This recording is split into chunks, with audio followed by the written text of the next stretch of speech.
जिसके साथ कृष्ण होते हैं ना, अनंत ब्रह्मांड के सारे नक्षत्र, सारे ग्रह उनके चरणों में हैं। ये नक्षत्र खराब है, ये ग्रह खराब है। तो ये वाक्य जो मैं बता रहा हूं ना, ये ध्यान से सुनिए।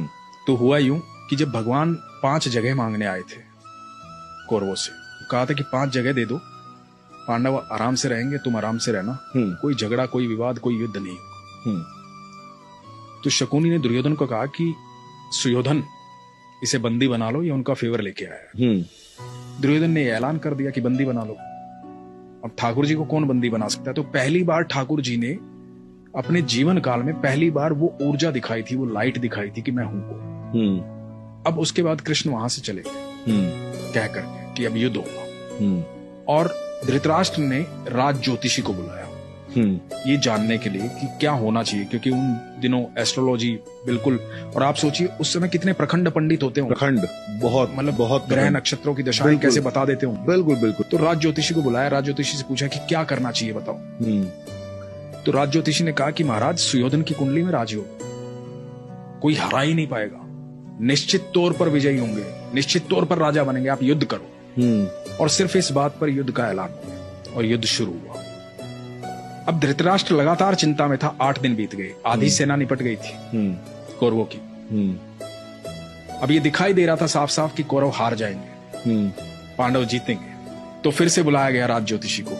धृतराष्ट्र बैठे हुए हैं, महात्मा विदुर बैठे हुए हैं, और राज ज्योतिषी को पूछा गया कि भाई ये क्या हो रहा है?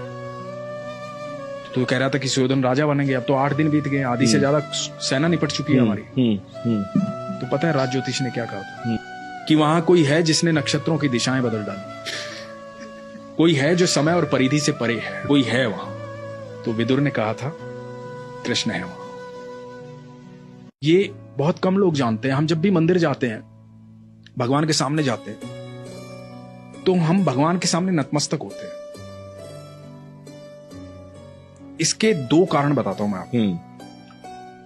हम भगवान के सामने नतमस्तक क्यों होते हैं, अपना सर क्यों झुकाते हैं भगवान के चरणों? जब हम भगवान के चरणों में अपना सर झुकाते हैं ना, नतमस्तक हो जाते हैं, तो जितना बोझ हमारे इस मस्तिष्क में होता है ना, जितनी दुविधाएं चल रही होती है, सारी दुविधाएं भगवान के चरणों में गिर जाती हैं और भगवान रोंद देते हैं।